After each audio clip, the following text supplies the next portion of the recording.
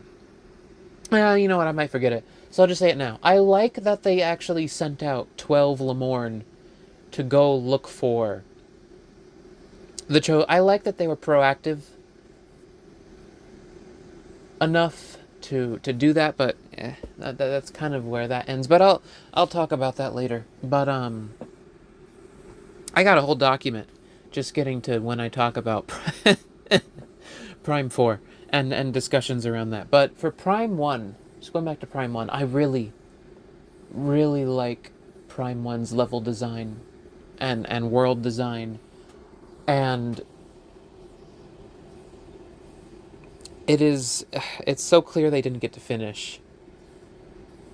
I would have loved to have seen Metroid. Oh, that would have been so good. But it's so clear that they didn't get to finish. You take one step in Impact Crater and see that the map... First of all, that there's a map at all in Impact Crater, and that it's a single room. And then the boss fight is immediately there, and... I mentioned that before, but I'm just going to leave that be for now. But, I really love just the design of... I think I already mentioned this in the previous journal, but, going over Prime 1 again, just like the way it structures the world, just getting lost for a little bit, bouncing around each area, the way things open up. I did already talk about this, so I'm going to move on. I'm going to move on to the next thing. I'm pretty sure I talked about how, like, Talon Overworld opens up rooms and things like that, though, the world design. And I like Phazon Mines, too. I like... That genuinely felt dreadful, going through Phazon Mines and not having save points, and just the corridors of coming into contact with the space pirates, and just like seeing the different structures, and then the room with the laser. That was tedious, actually. The room with the laser beams. I wish, with the laser drill, I wish I could have just, gotten it, instead of just having to bomb, laser, bomb, laser, bomb. That's a little tedious. I would have liked to have been able to choose the direction that the laser fired in. But, moving on now to something else, which is, so much of the concept art of Metroid Prime, I wish made it in. I would have loved to have seen the Omega Metroids. And I mentioned this before. I really want to see a lot of the 2D elements of Metroid interpreted into 3D, including the different Metroid evolutions. I know we got Queen Metroid, the Metroid Queen, and Other M, but it's not the same at all as just getting that fully first person, like the weight of it. Another thing I wanted to mention is, for me, when I play Metroid Prime, I turn off the visor. I just, for some reason, for me, I can't... Having the visor, for me, when I play Metroid Prime, actually takes me out of the experience. I really... no matter how much I try, like, I'll go for a while, and then I'll turn the visor on later on to see if maybe I've gotten used to it. But no, it just makes the image, it makes the world... Because I've discussed this before, that I have a lot of trouble,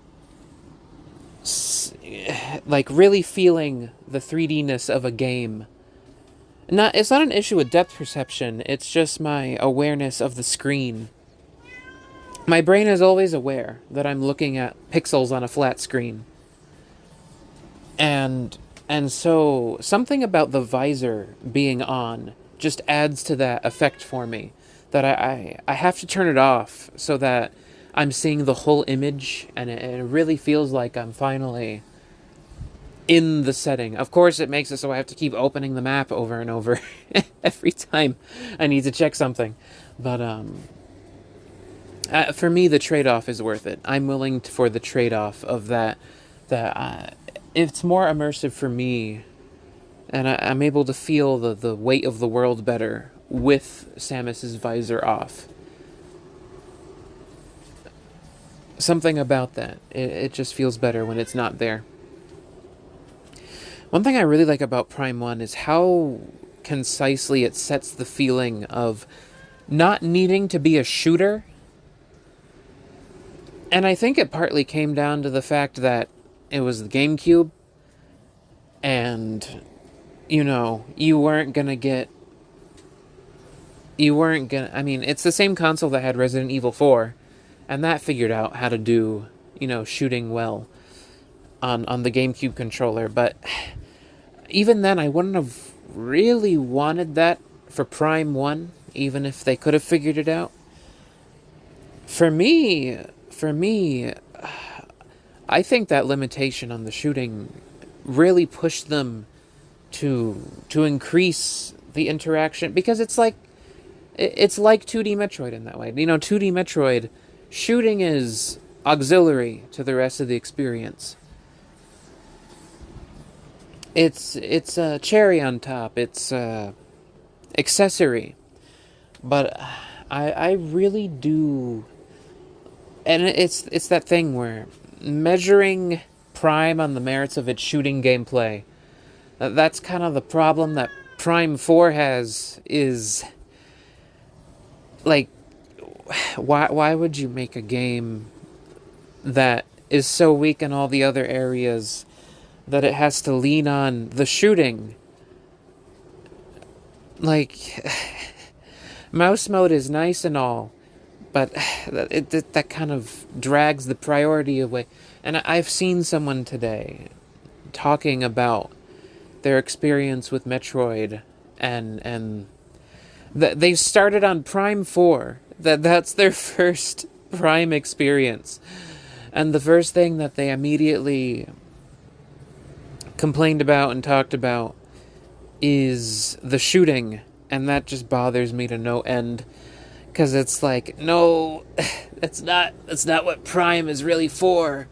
You don't go into the Prime expecting Halo or Call of Duty or Destiny or something like that. That's not what it's for, but unfortunately Prime 4 leans into it way more than it should.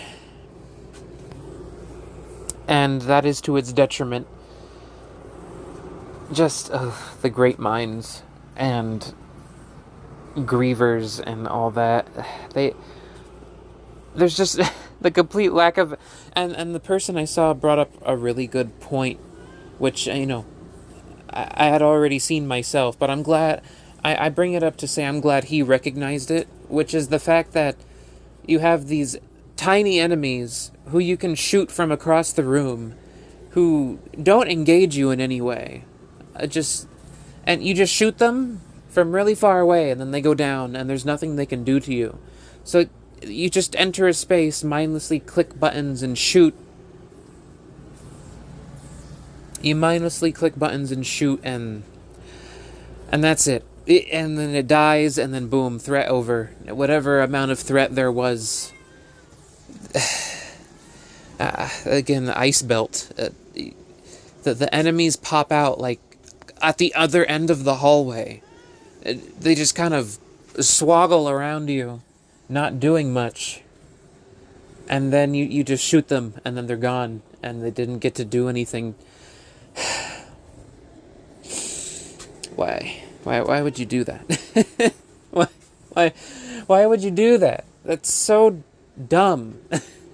Anyway, enough complaining about that. But Prime 1, at the very least, it emphasizes all the strengths of doing Metroid in a 3D space, which is the exploration. It's going through the puzzles, turn into a little ball and rolling through a spot where you gotta do a little platforming. That's another thing. Before I forget, Metroid Prime 4 doesn't even have music for the morph ball puzzles. Because there's first off, Prime 4 barely has any morph ball puzzles. the puzzles it does have are so just surface level. You just roll to a spot, plant a bomb, and that's it. There's no like Prime 2's Sanctuary Fortress where you're moving across the wheels and having to time your bounce and or like properly dodge enemies, or there's a threat on the track, or Prime 1's where you're having to move up the spiral in the Talon area. There's like those spiral cones and you gotta jump to another spot, or those what are they, how do I describe them, the ones in Chozo Ruins especially are just really fun and interesting to go through. And then you get to the ones where you're in the water tanks and you're having to take advantage of the reduced weight, and Samus is like bouncing around, or the some of the spider ball tracks. That's the thing. Metroid Prime 2 Echoes does way more with the morph ball, but Prime 1 still has some really, really good morph ball like sections, and there's like enemies on the path. There's that one where you're stuck under the floor and you have the electric maze and you have to try not to bump into it, and there's like there's the threat of like getting zapped, and the electricity is switching around, and you have the don't doom doom.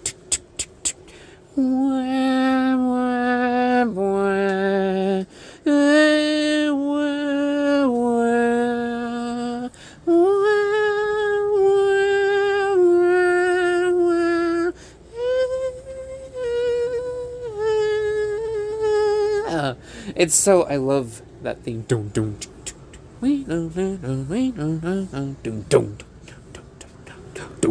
Oh, it's so. And then Prime 2 has that, Prime 3, and then Prime 4. There's no morph ball music at all and anywhere in Prime 4 soundtrack. It's completely absent because it's like they realize there's nothing substantial enough that the morph ball does for you to even need a morph ball puzzle track to listen to while you're doing the morph ball puzzle. And there's that also reminds me, there is a particularly underused piece of music in the Crashed Frigate Orpheon. I think on the track listing, at least on YouTube, it's called Crashed Frigate Orpheon Ambience.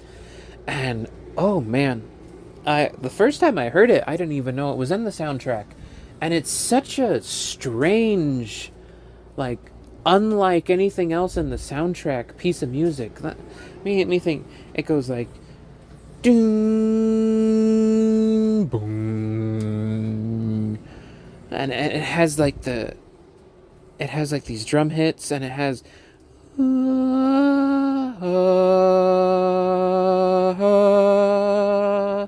and like but it has these like beat like it has this drum pattern.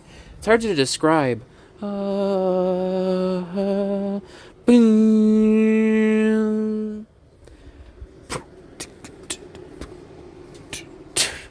It's hard to mimic the drum pattern just off memory. I'd have to hear it again.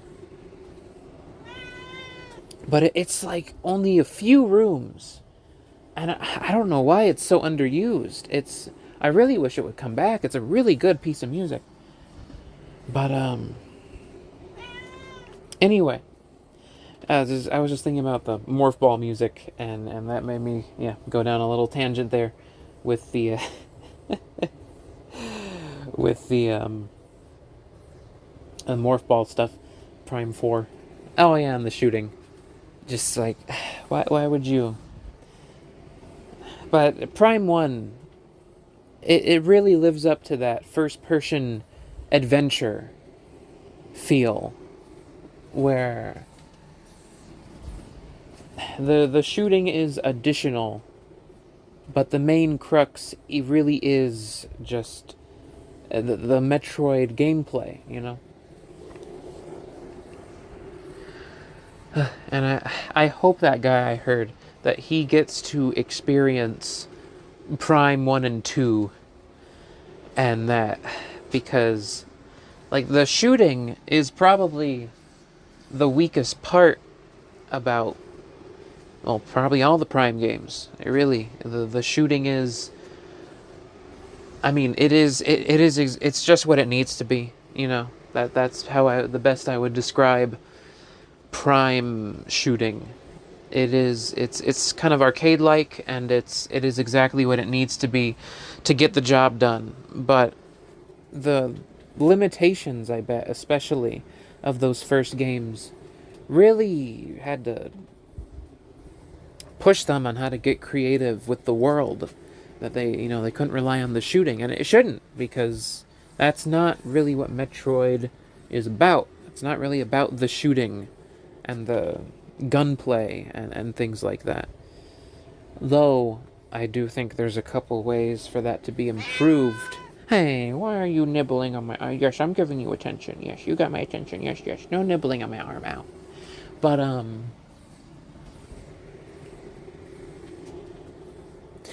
I love you too. But, I do think, and I'll come up with an idea later on how to possibly improve, or not improve, but just like, I don't know, a couple ideas on what, maybe how to work with the shooting element. I don't know. But, the next thing I wanted to talk about, and it is funny to me that they did away with it they mostly did away with it by the time you get to Prime 4, which is actually something that I would have done myself, which is it's getting rid of the scan visors. For me, when I play Prime 1, the visors, for the most part, really are just like the most superficial part. There's another thing I want to talk about really quick before I forget, is that I do not like what Prime 4 did by creating temples, basically. By creating... When it comes to Metroid, there shouldn't be, in my opinion, for its structure, there really shouldn't be temples or dungeons. It should be biomes, if that makes any sense. Now, occasionally there can be something that's like a dungeon. Something like the crashed frigate Orpheon, or the crashed ship. Things like that. But for the most part, for me, I really do think that Metroid areas should be biomes with those kinds of points of interest inside of them. So it's like how you go to Chozo Ruins, it's not just a dungeon, or it's like an entire quadrant of the area. It's also desert, in addition to being Chozo Ruins, and it's not just a specific ruin. You're bouncing between, like, what's it called? Ceremonial chambers. You're going to a boiler room. It's a whole environment. It's not just like a tower. Now explore the tower. Or, so you go to Phendrana Drifts, you're exploring the winter region, and inside of that, there are places like the research labs, where they keep the Metroids, and where the space pirates are conducting research. And there are like smaller, portions of the place, but it's not taking one structure and turning it into the whole area. But anyway, back to the visors. For me, the visors are always just the most superficial part of the gameplay, mainly because the primary function of most visors is just like, normally you can shoot a guy. Oh no, you can no longer shoot the guy. Turn on the visor. Now you can shoot the guy. That is, for me, it's just like, the gameplay isn't actually changing. You're just adding an extra step for me to be able to do the thing I was already doing. So, like, nothing changes, you know? Nothing actually changes. It's just, you know, you could shoot the space pirate. Oh, but now there's a space pirate you can't see. Turn on the visor. Now you can shoot the space pirate. Okay. All right. You know, it's like we've come up with better ways of doing this since then. Like, you know, there's a reason why they don't do the lens of truth anymore from The Legend of Zelda.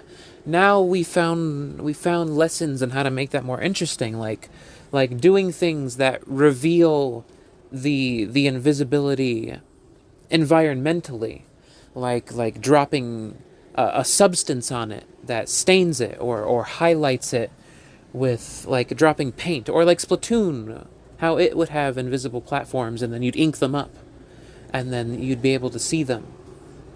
Or you know, using some form like dust or light, or using something like that to see invisible things or things not visible on the regular, you know, like wavelengths.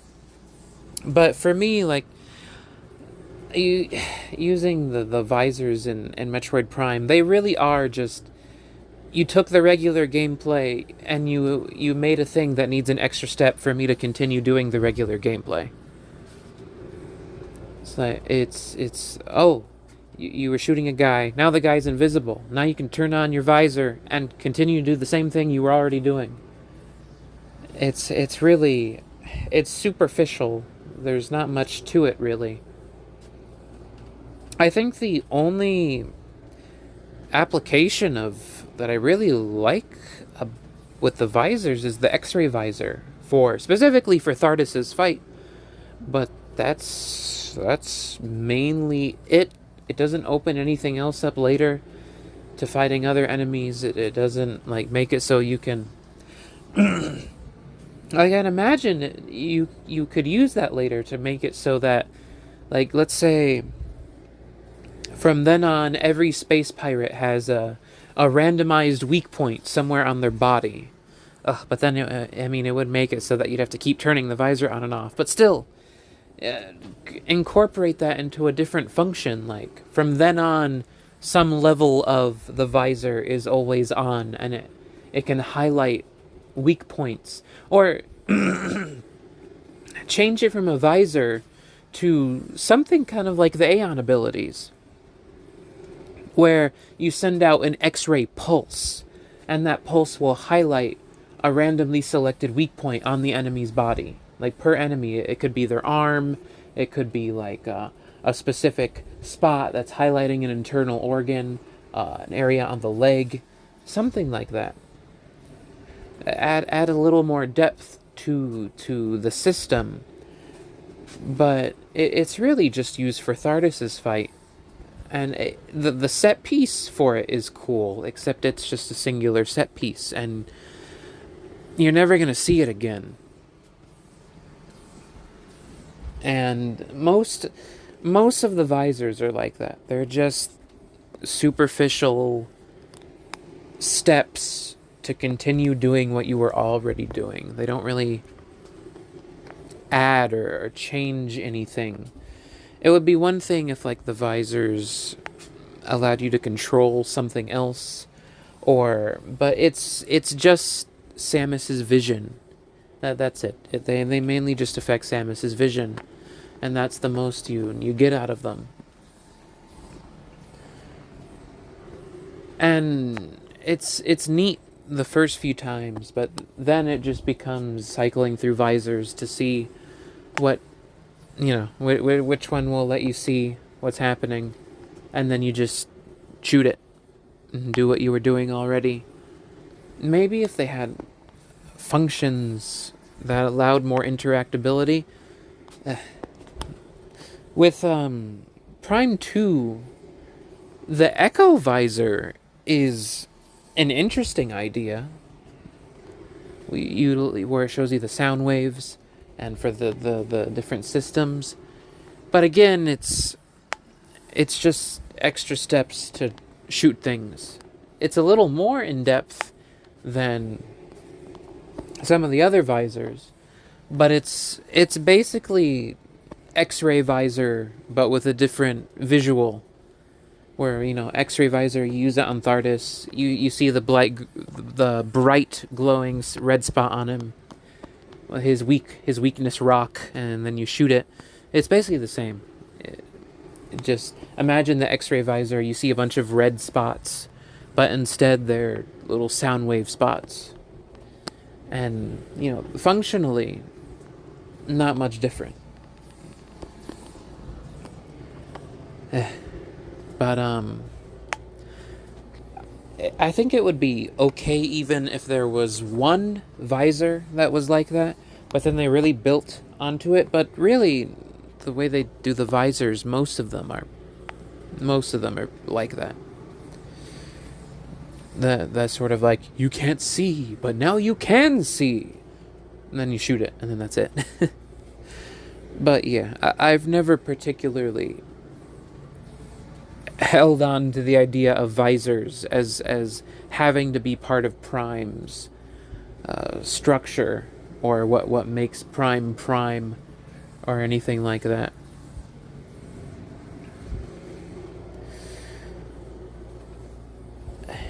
And I really hope if there's a Prime 5, just lean right back into that adventure aspect, because that was always Prime's strength.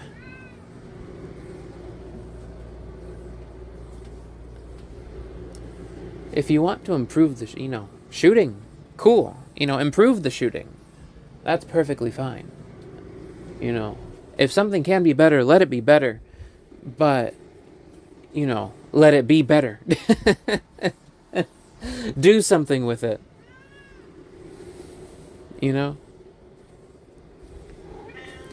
Sure, it's not the specific thing I want to be improved, or something I specifically wanted. But I'm not going to complain if you're going to make it better. But then actually do something with it and make it better. Have enemy variety. Have situations where Samus is stuck and has to directly confront something in front of her. And, you have to learn strafing and make me interact with whatever shooting you do have.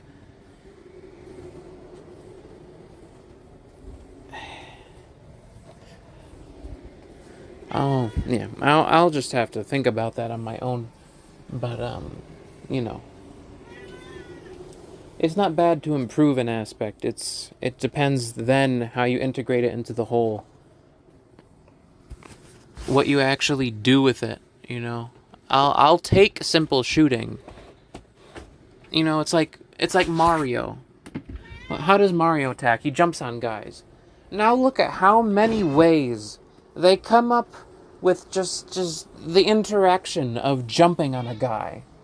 How many ways they came up with how to do it, what it does for you, not just like how you interact with it, but then how it responds to you jumping on it. And, you think about the interactions and the back and forth of that simple Mario jump action versus, giving Samus a moveset half of which you'll forget even exists, or you don't even need. And that's another thing with not just Prime 4, but Prime in general is like, thank you for all the upgrades. I don't really need them. That's just a complaint I have in general with Metroid, is that, like, okay, we're not talking, Contra here. We're not talking, we're not talking like Toho, or it's not overly difficult. It's more challenging than your average, than the average Nintendo game. It's more challenging, Prime 1. It's more challenging than Wind Waker and Mario Sunshine and all that. But we're not talking like a hardcore super shooter. It's not a shooter. It's an adventure game. But we're not talking, even then, we're not talking like, I'm trying to think of a game with really complex puzzles. I can't think of one right now, off the top of my head. But, we're not talking immense technicality and difficulty here. And that's not even what everything has to be fun, you know? We're not talking Neo here. NIOH Neo. We're not talking stuff like that or Ninja Gaiden. We're talking fun, but not overly difficult. And a problem I've always had with Metroid in general is what it gives you for, you know, going through efforts and stuff like that. Is like, all right, missile expansions and energy tanks. It's like, I don't want to explore just for missile expansions and energy tanks. I'm not really into that. It's not like a difficult combat system to master. I'm not too concerned about health or how many missiles I've got. I'm willing to just spam the power beam if I need to to get through a fight. And so, it's like if there were just more unique rewards. Now there is a difference between how Prime 4 handles or how it places and how you get to missile expansions and things like that versus how Prime 1 handles missile expansions and health expansions and how you get to them and how you access them. There's a big difference in the philosophy between how they're placed between the two games, and I saw a comment the other day that summarized it really well. Unfortunately, I forgot what that comment said in regards to how they do it differently, but I think the gist was essentially how you go out of your way to get them, and how in Prime 4 they tend to just be placed just in a really obvious spot in the same room as you at the end of something,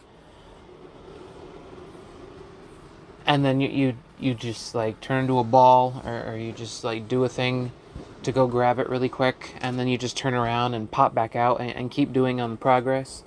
It has more of a sidetrack thing going on, whereas usually in Prime 1, 2, and 3, they're sort of like, how would I describe it? They're along the way, and they never, yes, it's a detour, but it's a detour with a nice off-ramp back to where you're going. They're really treated as, what's the word? A reward for going out of your way really quick to test or try something. And then it like, congratulations, you did it, and then it drops you back. You're quickly rewarded with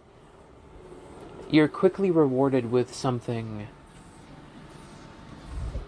You're quickly rewarded for paying attention, trying something really quick, or being a little curious, and then you get that, and then you keep going. You keep going on. Whereas in Prime 4, it's like, there's a really obvious spot where it's like, there's a hidden item in there, and then you turn into a ball, you go through nothing, basically, you just kind of roll for a minute, drop a couple of bombs, and then you grab it, and then you just roll on, mosey on back, They're treated more like green stars in Super Mario 3D World versus being like quick optional tests of just like trying out something you've gotten, going along the way, giving something a go, and then continuing on with where you were. again, treated more as auxiliary rather than content, if that makes any sense.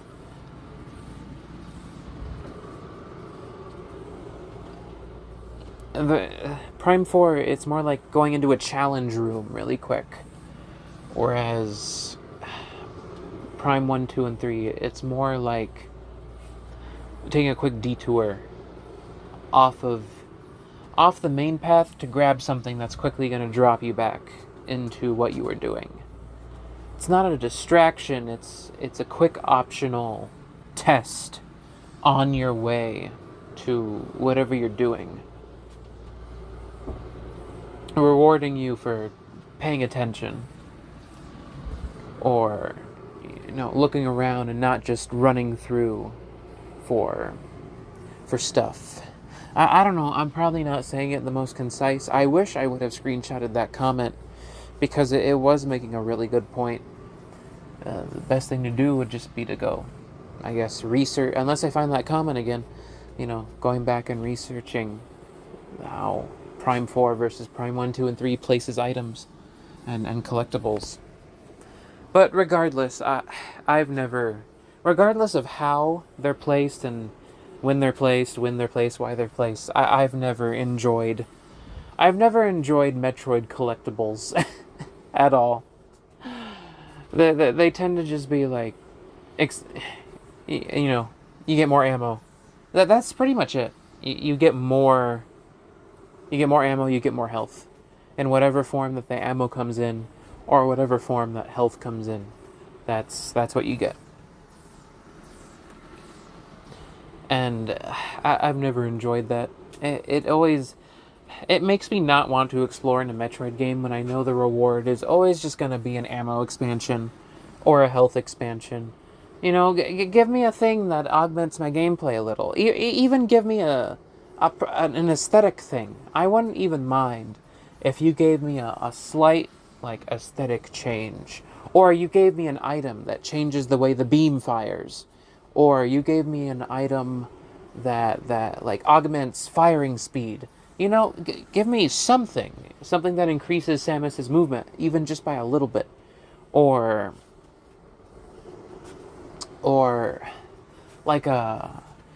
even a one-off but very useful item, or I guess if it was like Metroid Dread, give me something that protects me from a parry loss, even once, or like something equipable, something that augments gameplay. Don't just give me the ability to shoot more missiles and drop more power bombs, or take one or two extra hits. Why don't you give me an item that makes it so that I don't lose health? Or don't have to spend as much ammo. It reminds me of the awful fix that they did for the magic armor in Twilight Princess HD, where they didn't fix the fundamental problem of losing rupees as you move. They just gave you a bigger wallet.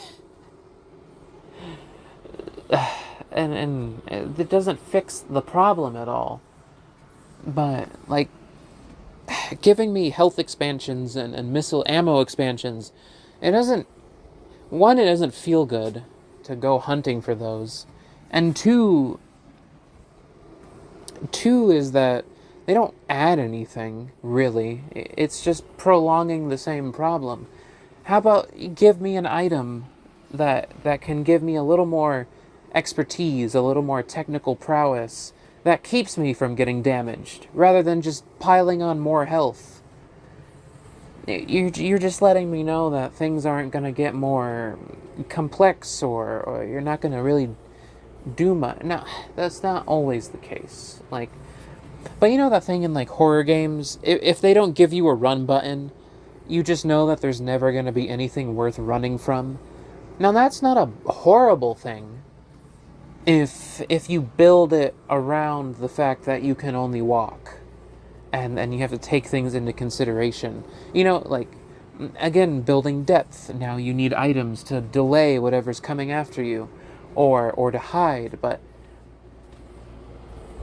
when you're in a series with a pattern, now that's something I think Dread does a really good job, I think, with its parrying system. And I'll get to that when I talk about Dread. But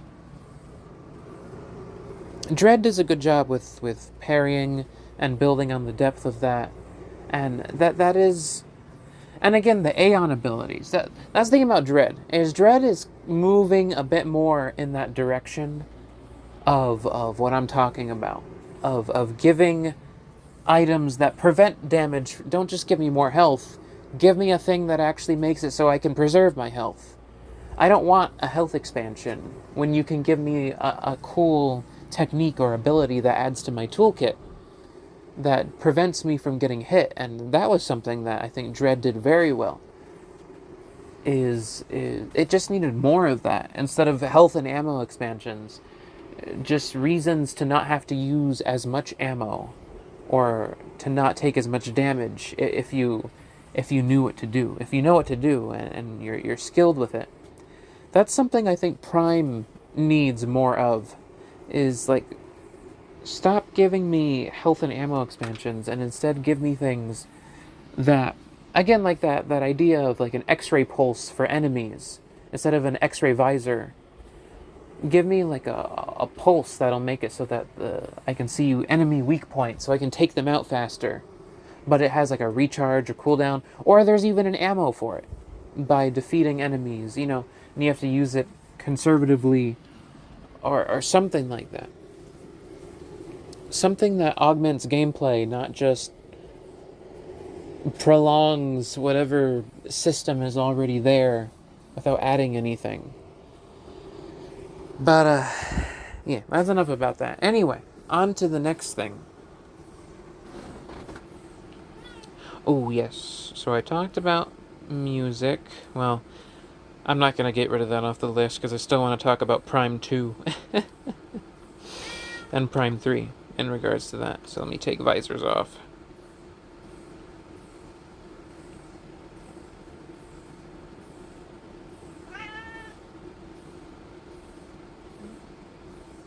Another thing that Prime 1, 2, and 3 did as well, really well, is density.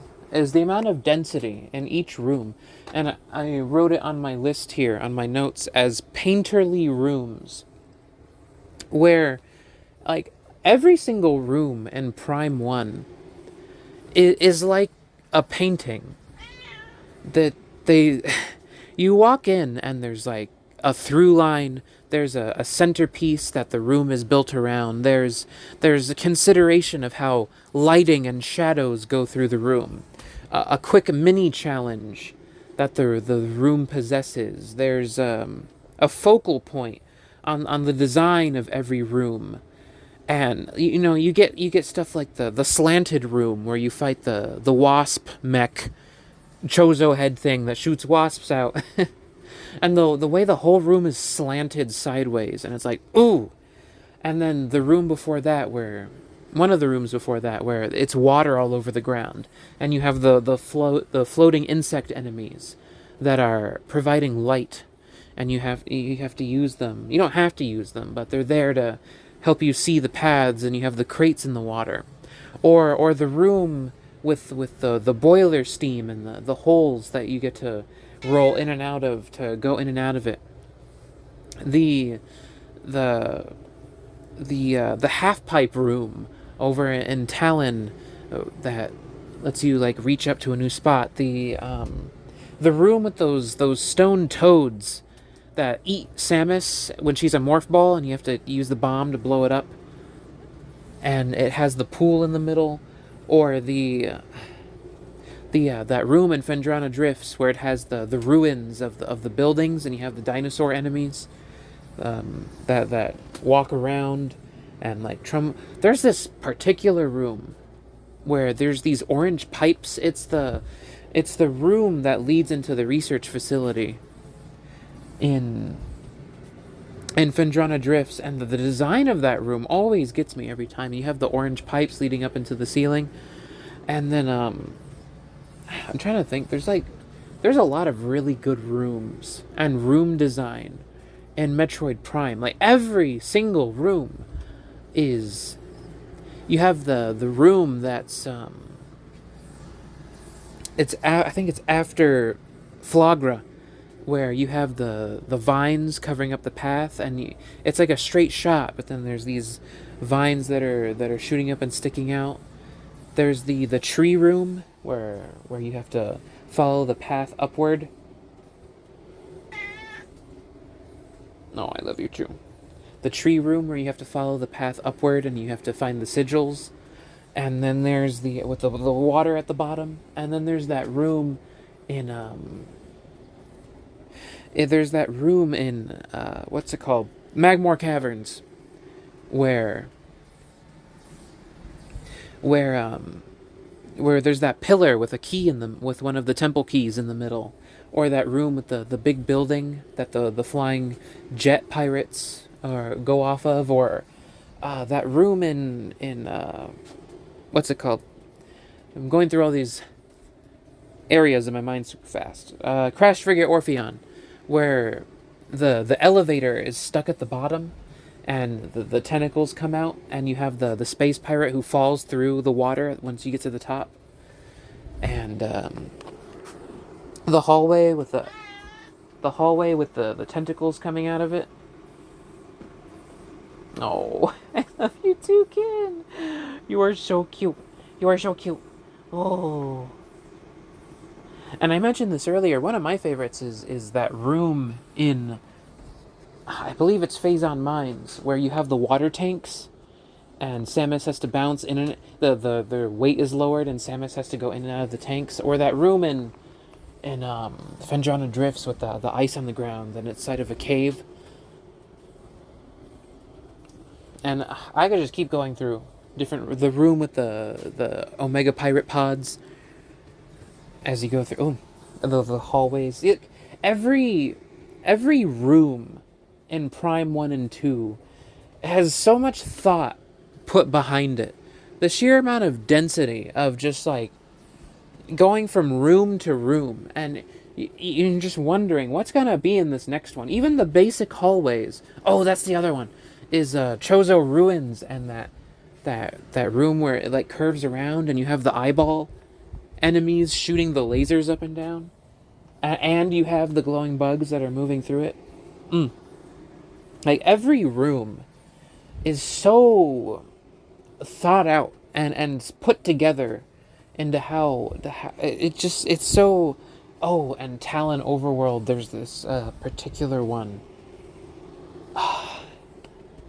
Besides the one with the spiral spires that you morph ball upwards, there's that one where you're like in the cave and there's the roots at the bottom, and you have to jump from platform to platform. Or I'm thinking about it and then I'm forgetting it and thinking about it again. It's that one where it's after the spiral room with the spiral spires that you morph ball upwards, and it's like a vegetative path that you morph ball through. Oh, it's yeah, painterly. Every single room is thought out in such a specific way with such a specific composition, and it all just comes together so well. It's so dense. Like, and then you get to Prime 4. There's so many just wasted areas that are just too big for their own good. Like the claustrophobia isn't just an aesthetic choice. It has a purpose, which is because it's supposed to be dense. It's containing the area. It's containing the activity. But in Prime 4, you have so many just artificially, unnecessarily long hallways that don't do anything, and just like, look at this big area, and now there's just, again, it makes the shooting super weak, because these guys were meant to be encountered in tight or curated spaces where they're able to get in your way.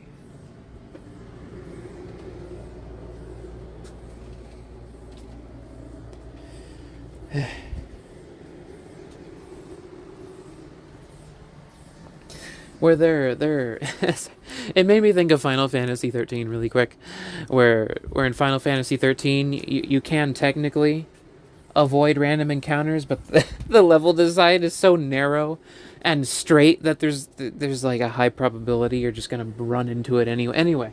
But with Prime, there's not random encounter. It's a different kind of game. But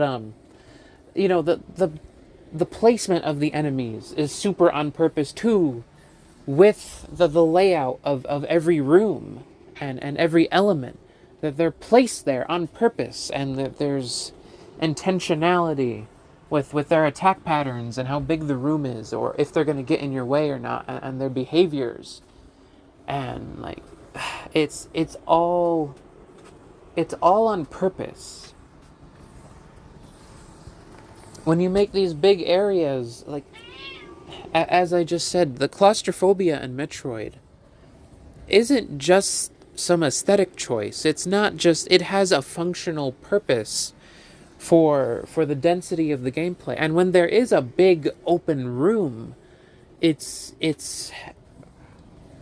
meant to convey a specific feeling or a story, or it's a particularly interesting room, like that long room with the wasp mech, the wasp dispensing Chozo head thing fills the room with water, and it has one, it's a boss arena, and two is it's meant to be a particularly impressive set piece that catches your eye for a second. But having like a big open space for the sake of having a big open space, and then it just gets wasted. There's nothing in it. It doesn't connect to anything. And it's just is pointless. It's completely pointless. It makes the fighting pointless. It makes exploration pointless. Nothing leads in or out of it. It has a function. I mean, it's the same reason why ships aren't made as wide as possible. You build a vehicle, and there's a reason why different sections are the size they are. They're not being stingy, or they don't want to evolve, because they didn't make the chassis 3 times wider. They have to consider road size, the average person's size, optimal operation, how to take the curves, how to take the turns, the best streamlining, air resistance, different things like that. The claustrophobia has that function, and it's those contained spaces, even just beyond the tonal effect that they have, or the atmospheric effect, or like the emotional impact of it really is secondary to the functional and mechanical impact it has. It also focuses you onto the task at hand that's right in front of you. And it also makes you aware of how close, or how potentially close, different elements are to you. It's a whole thing. It has a psychological effect. Okay, but that's it for that. Painterly rooms. You can come off my list now of things I wanted to talk about. I still haven't even gotten to talking about Prime 2. I don't want to make a third part. I don't want to make a third part to this. Let's see. Why did I write the word me? Just M-E. Me? Why me? There we go. Keeping Metroid music on there so I can remind myself in a second. Alright, I'm going to talk about Prime 2 now. There's a lot of about Prime 2. There's a lot I don't like about Prime 2. To begin with, I really like the way Prime 2 begins. I like how it's not really a chosen one narrative. It is actually it's like a Saved by the Bell kind of thing. There's no There's no prophecy telling them that Samus is going to come. And well, first off, let's start with the fact that Samus intercepts a call, and that's the thing about. That's kind of a thing that I think that consistently keeps Metroid grounded in its feeling, is that a lot of the time, Samus's involvement is her agency. She intercepts a call, or goes to a location to investigate, or hears something and chooses to go there herself. So she hears the distress signal from Orpheon. She wasn't told to go there, or anything like that. She just goes to the frigate Orpheon to go investigate herself, and ends up in the whole, Phazon incident on Talon 4. But she chose herself to go and investigate the situation on the frigate. And same with Prime 2. She intercepts this distress signal from the Federation troopers on Aether. And this isn't some high priority mission. This isn't like something anyone is really aware of. She just intercepted the call, the distress signal, and she's going to go investigate entirely of her own volition. I mean, it's character too, to show that Samus cares enough to go check this out. She wasn't commanded by some HQ. She's not even being paid in this instance. And in fact, that this isn't even on anyone's radar yet. Samus just got a call, received it, it managed to make its way out of Aether. She was just passing by. She got the call, and she's decided to go check it out. Distress signal from some Federation troopers, couldn't even get the video out. It's just like SOS, and then she pops in. Then atmosphere naturally just sucks the energy out of her ship, zaps it, just breaks it enough that she has to come land. She can't leave. And now there's more of that feeling of direness, like, oh man, came here of my own choice, and now I can't even go until I solve whatever the problem is. Don't know what the problem is yet.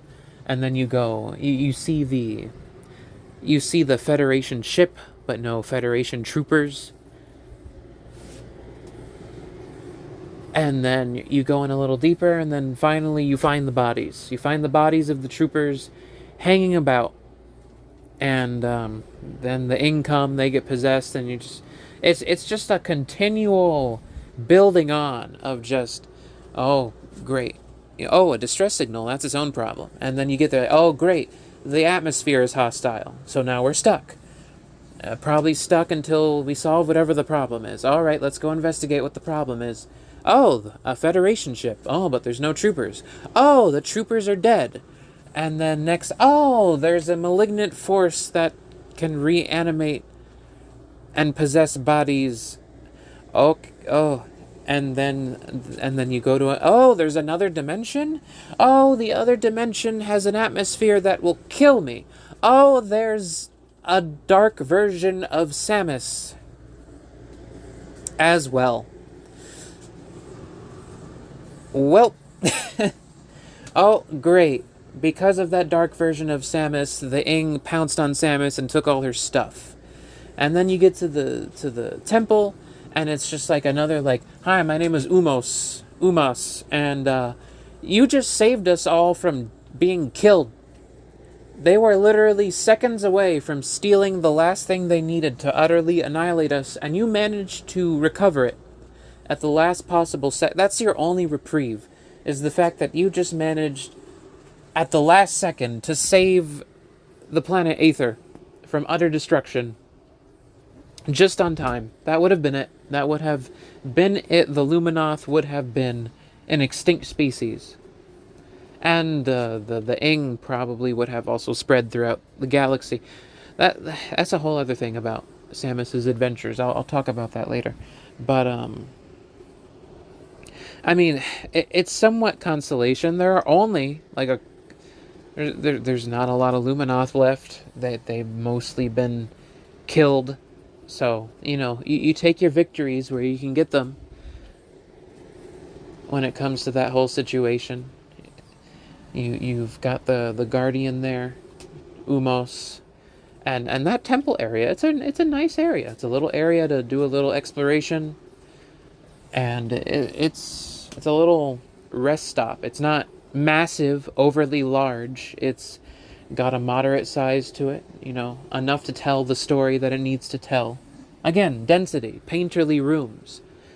Its size isn't a matter of convenience. It isn't a matter of padding or trying to justify gameplay. It is telling the story of that spot, and it is only as big as it needs to be to get the point across of it being a temple, a big old temple, with, cryopods or whatever, those stasis pods to keep them alive.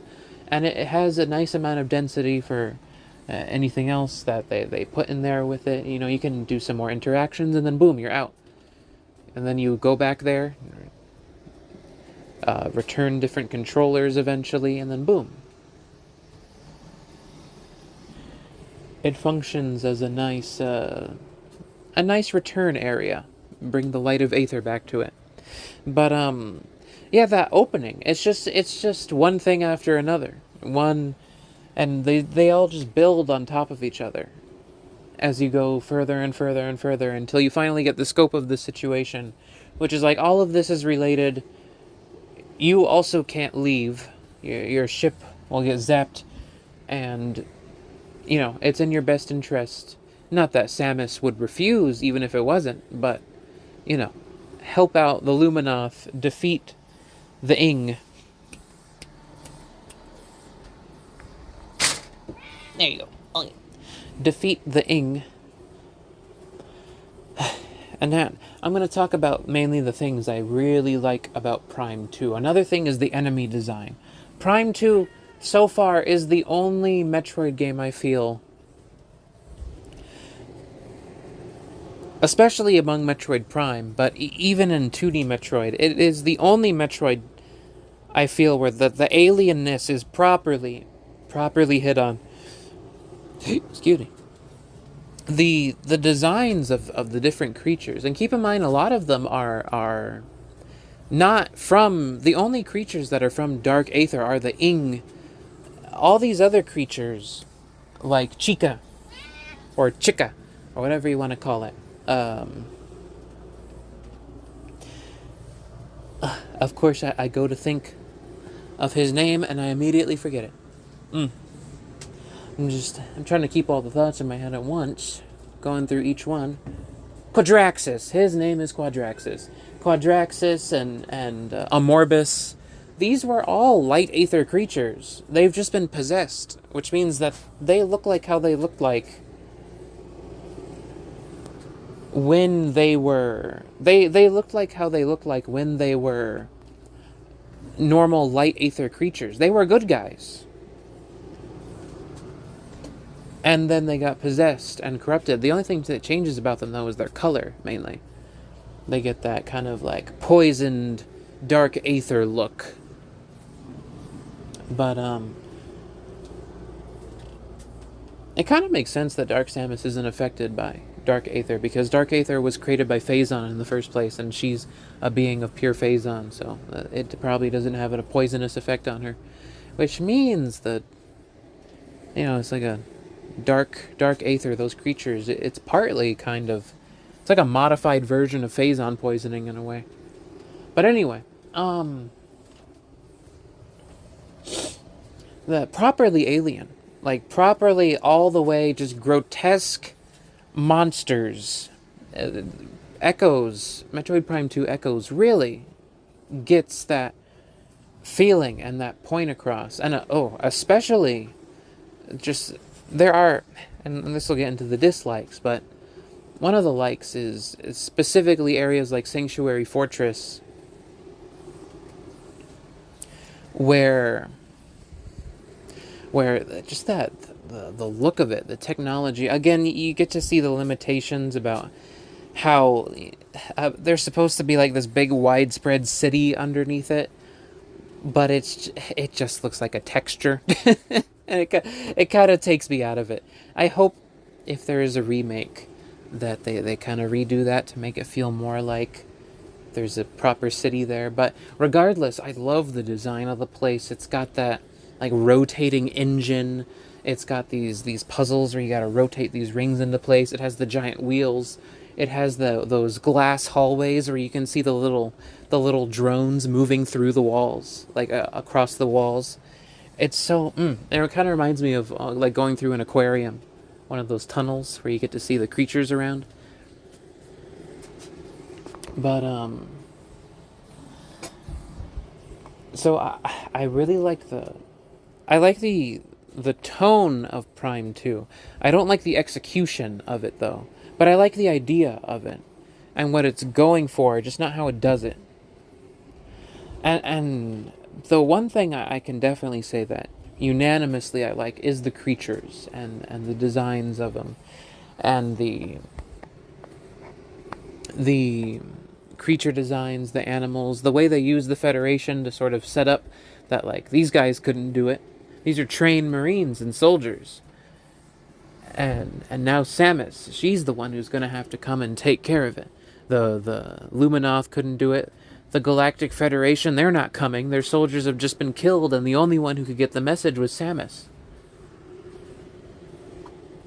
No one's coming to help you. You're stuck. You're stuck in this planet. There's no... Even though the Federation troopers, went for backup, the only part of their message that really came out was... It just kind of eked out a little SOS that only Samus got.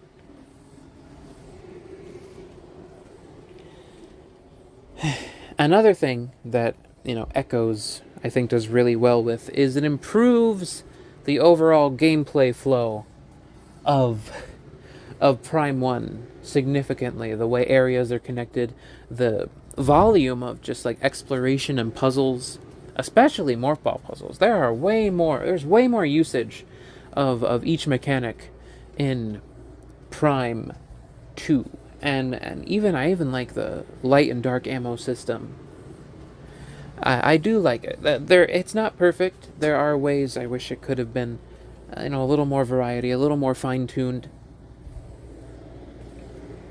Maybe a little closer to how Prime 4 does it, with the shot system and the different elemental shots, but also the way Prime 4 does it is it makes certain shot types pretty useless at certain points. So, a little more balance, a little more. But with what they did with Prime 2, the light and dark ammo, they make use out of it. They do make use out of it. Again, density over quantity or size or scale.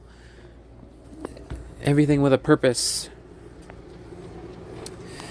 Now to speak about some of the things that just irk me about Prime 2.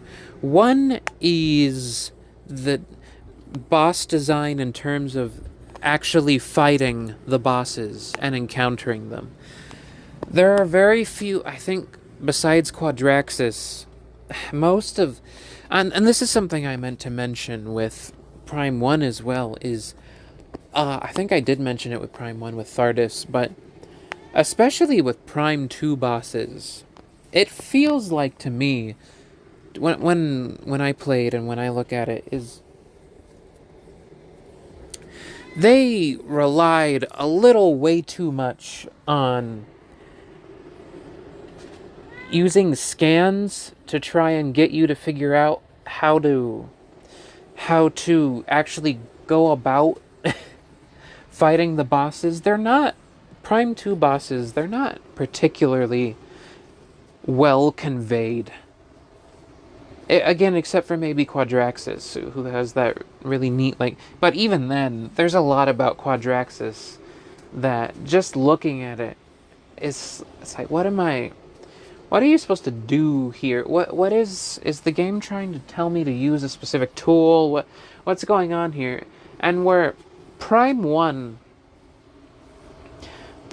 did a good job of conveying fights without having to get you to stop and scan and figure out what the scan is trying to tell you and things like that. the way Prime 2 for me when going through boss fights is it's like having to stop to go read. It's like a built-in Prima guide. And it's like having to stop the fight to read the Prima guide, but the Prima guide is going to tell you how to fight the boss. Whereas in Prime 1, I felt like it did a pretty good job, except for Metroid Prime's essence, when you have to do those puddles of Phazon energy, and that's never been a thing before. Besides that,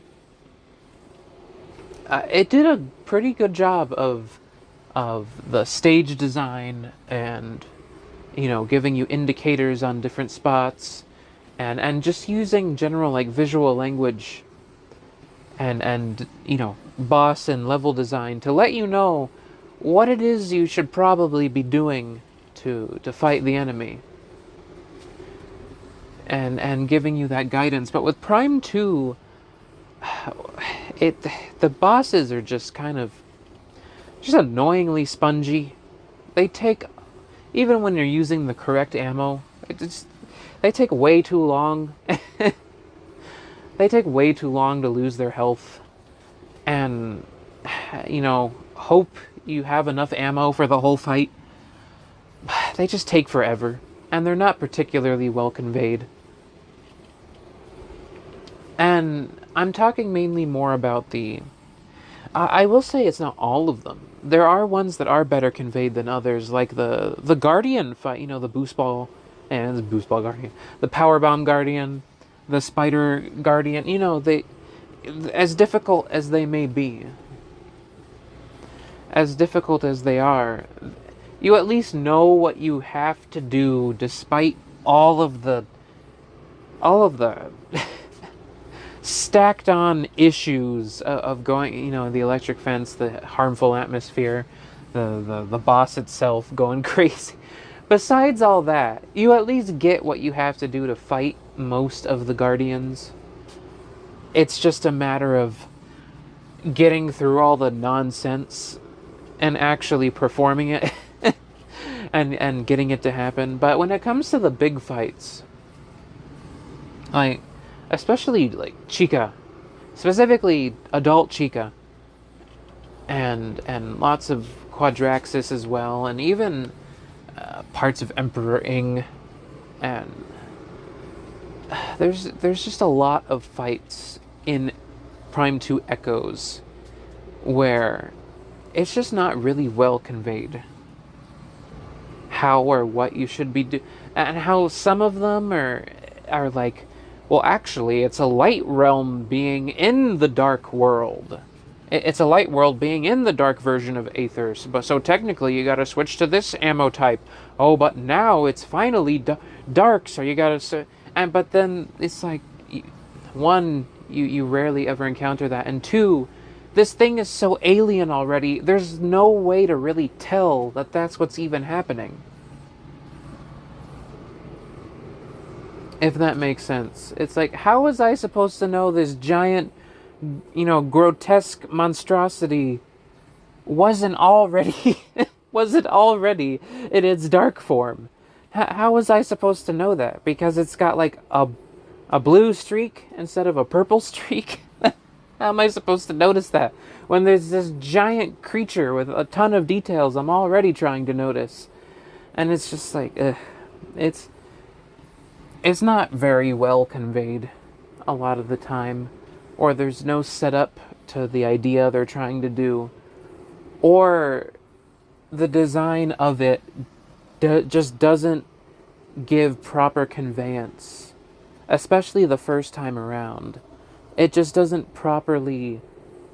It lacks clarity and as to what it's trying to tell you. You know?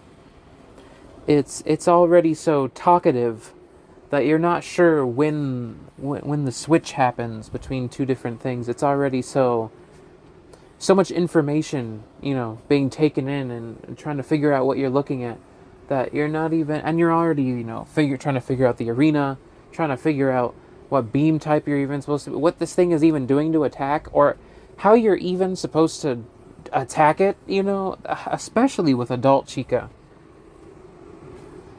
But again, it applies to the rest of the bosses too. But it's just kind of the prime example of what I'm talking about, which is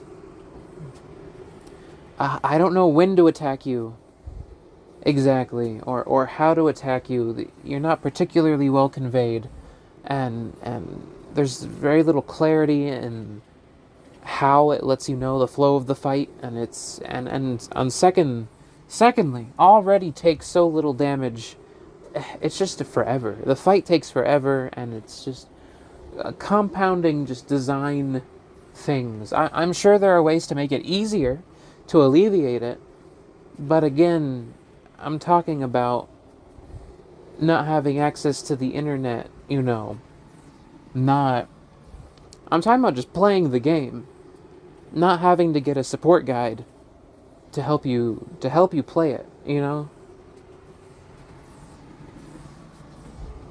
Why should I need to have to look up, a tutorial or the specifics?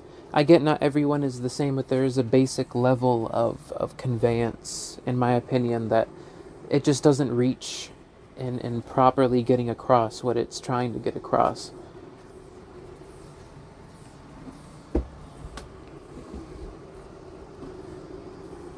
Even if you're trying to pay attention. And I think that's kind of the gist with the boss fights. But the other thing that bothers me with Prime 2 is in twofold. One is the design, is the aesthetics, the overall design. I understand the idea of that dark, gloomy, dying world, but there are more ways to convey it than how Prime 2 Echoes does, where it's just kind of uniformly gray, dull, kind of just like muddy looking the entire time until you get to like Sanctuary Fortress. But again, you can say like, oh, that makes it stand out all the more, but would you have told them to take it out if they had added in something with more visual variety and more striking? No, you probably would have still enjoyed Sanctuary That's not a real reason. That's not a real reason.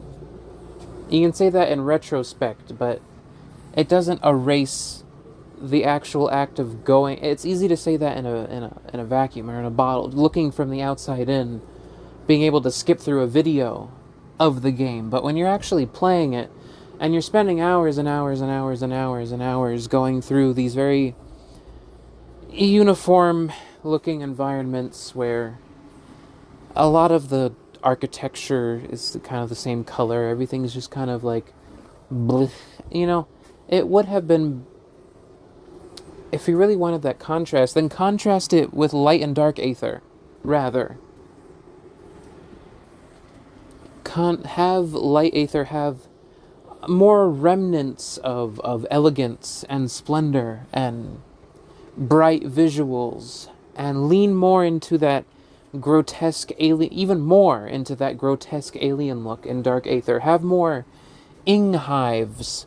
Have more, like, sort of like what, Impact Crater is, but a more ing-like version, where the ing are taking over and converting the dark version of Aether. Have, like, a bunch of hives everywhere, and mechanical or technological or artificial structures are instead replaced with like almost like beehives and combs and organic masses. And that's something I would have done with the Grievers as well in Prime 2.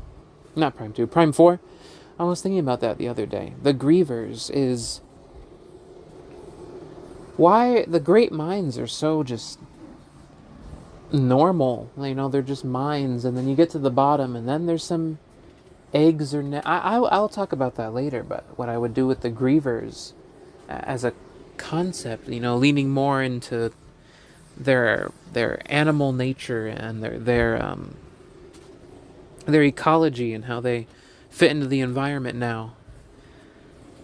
Because I think there's something interesting you can do with that, with the grievers. Is but so this idea here with the I'm having with the ing is something I'll talk about with grievers later, is just have the environment just coated and converted into these organic hives and like masses where things are like growing in them and out of them, and it's leaning into that, really show the effect that the ing intend to have on Aether more, and then have light Aether have more pockets of light, have more structures, more, if not, because they're an alien species, less desolate ruins and a few more like artificial displays. They're moths. Lean into architecture with lights on it, with glowing lamps and things. Even if your story dictates that the sky has to be this big gloomy cloud the whole time and the environment's been destroyed, that's fine, but have more of their architecture provide that sort of what's the word? That sort of visual variety, that contrast to the rest of the environment. But so much of Prime 2 is just gray. Gray gloom with red lights. Red highlight lights. Dark colors, muddy palette. There are so many ways they could have taken that and done more with it, added in things that spiced it up, so it's like it still has painterly rooms, but it's like you dropped like smudge all someone came in and like threw dust and oil all over your paintings. It's like way harder to get invested. There's ways to hold that tone without having it all feel so uniform and dusky. It's hard, murky. There's a better way to convey it than what I'm saying right now, but it's not satisfactory. It's not satisfactory at all to me, the way Echoes went about executing its visual concept. I would not be satisfied with that at all. I would tell them, go back and do one or two more drafts. Keep this tone, but this isn't quite it. There's a little more that we can do here. And the same with the music is Prime 2 soundtrack. So much of it is, maybe it has to do with how quickly it came out after Prime and Kenji Yamamoto, not as much time, but so much of Prime's soundtrack is using layers and sections from Prime 1 and just chopping out instrumentation and replacing it with like a couple other things. Like the opening area, it's just Chozo Ruins, but with the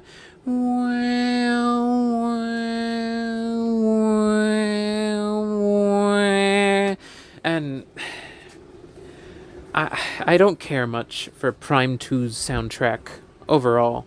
There are some very good highlights, like, obviously there's Torvis Bog. There's the Dynamo Station. There's Sanctuary Fortress. Even Emperor Ing's theme.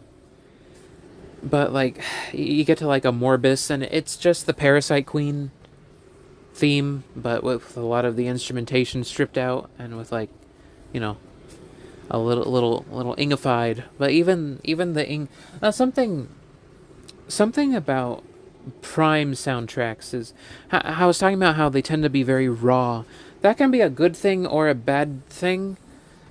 Sometimes with Prime music, for my taste, it's just overly basic sometimes, and that especially comes out in Prime 2. I think Prime 1 handles it very well for the most part. Handling very basic, it's just like the music is just a chord progression, It's just a basic chord.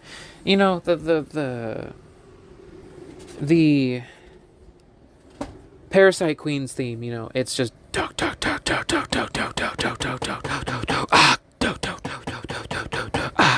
and it's you've got the bam bam bam bam bam.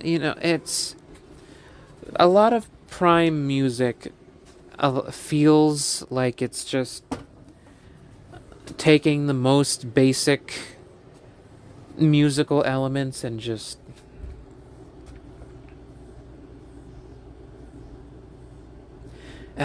sometimes it can, and I'll say this even with Prime 1's music, sometimes it just feels a little empty.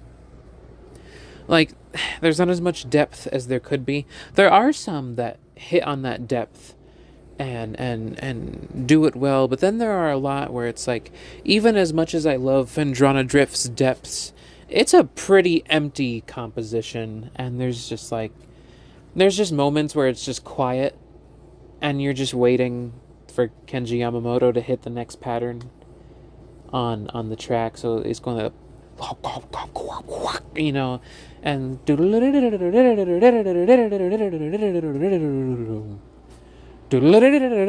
it's just like, I can just imagine the audio file in his DAW, his DAW, and it's just like,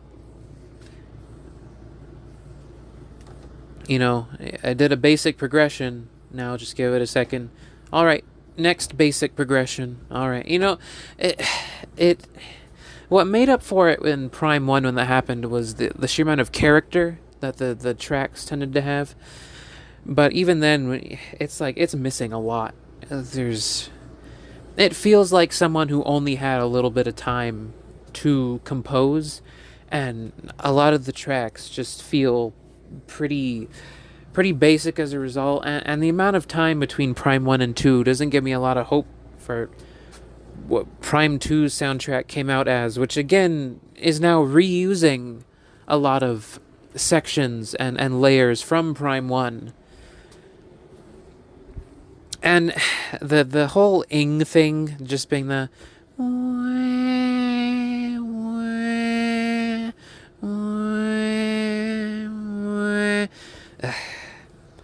I did like it when that was brought back into Prime 4 for that track when you enter the tower for the first time. I thought that was pretty neat.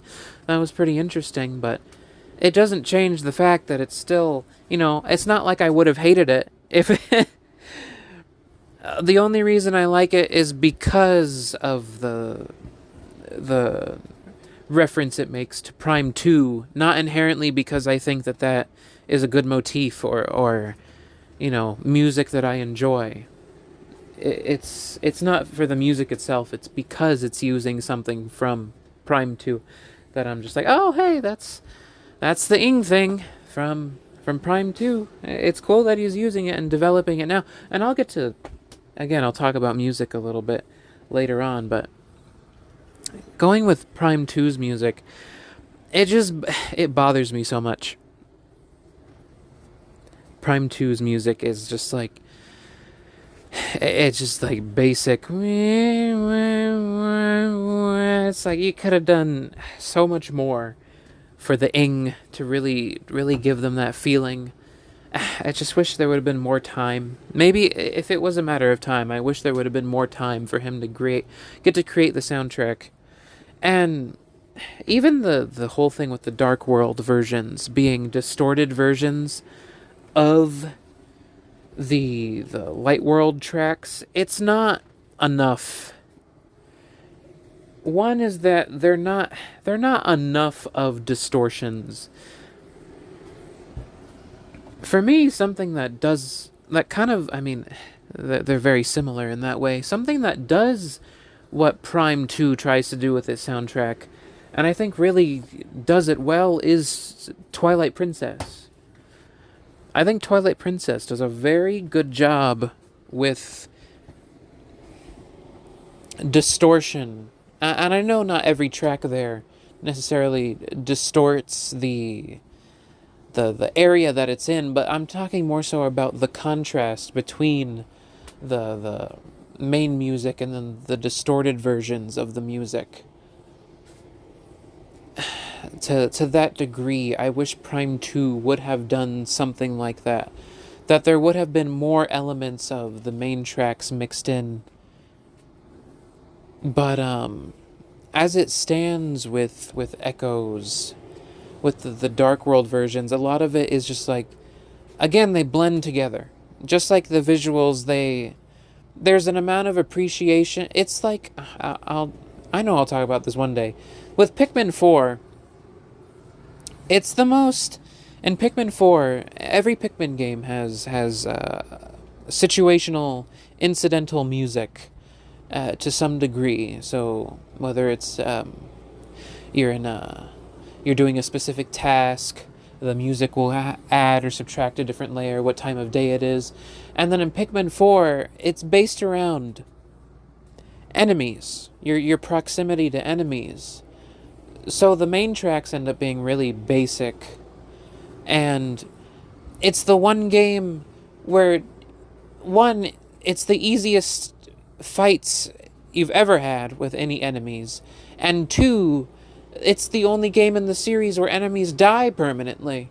So it's like a completely pointless incidental music system because, one, they die so quickly, you'll probably never even notice the changes they're making to the music unless you're really paying attention.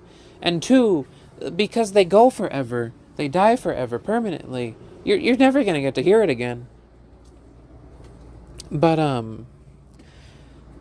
it's like, for me, Prime 2's soundtrack kind of falls into that same category where it's like, I think that the main reason I brought up that is because, Pikmin 4's music system, that's cool for, YouTube analysis and for a guy to point out like, oh, look at the cool musical things that this music system does and how it introduces a slight pattern and how whenever another enemy is introduced, they layer on top of each other and they had to account for all the combinations, even though half of the time you're never going to even get those combinations in the game.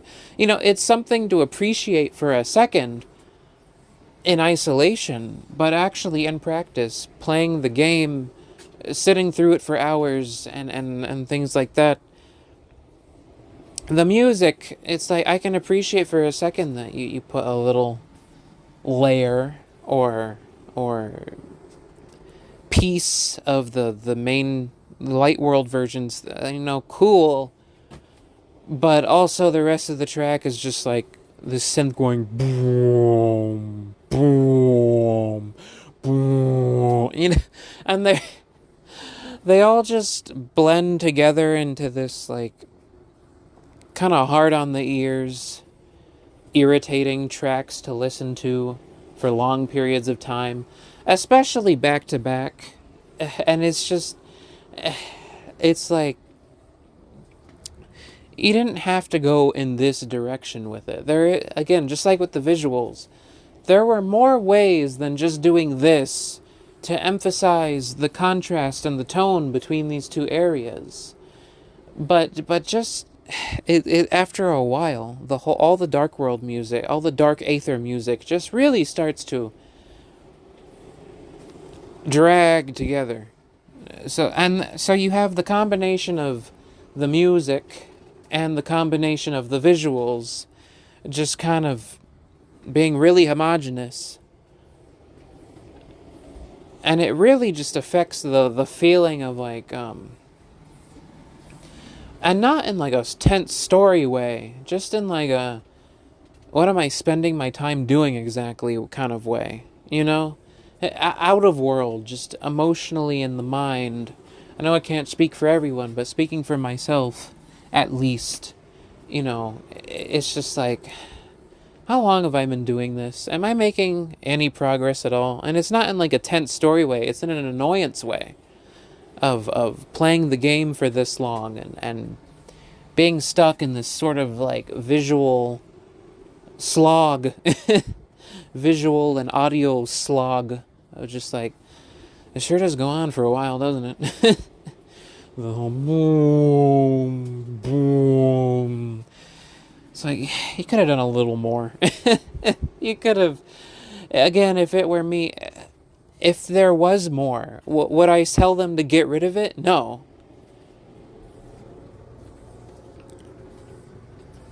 And it's like, no, I don't have to appreciate it just because it's what we got. I don't have to accept it or say like, well, and come up with reasons why actually it holds on to the oppressive atmosphere and creates the contrast with the beauty of the so and so. And like, actually I like it and the way it preserves the mood. It's like, this is not the only way that he could have gone about it just because it's the way we got it.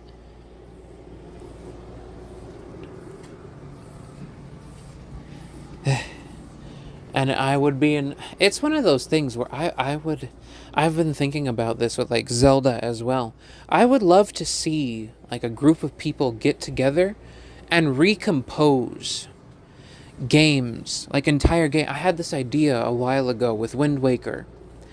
And it's nothing to do with the quality of the music itself necessarily, even though I'm talking about Prime 2 and it would have to do with that.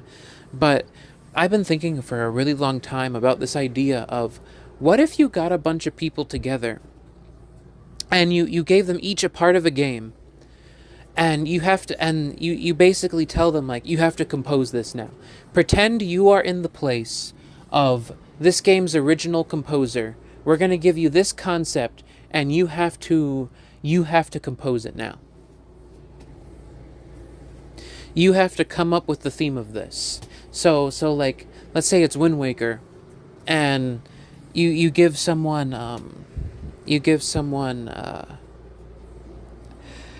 Rito Village. You give Dragon Roost Island. You give them Dragon Roost Island, and they're like, you can't use any of the motifs from the original game. You're not recreating Dragon Roost Island. You're not covering it.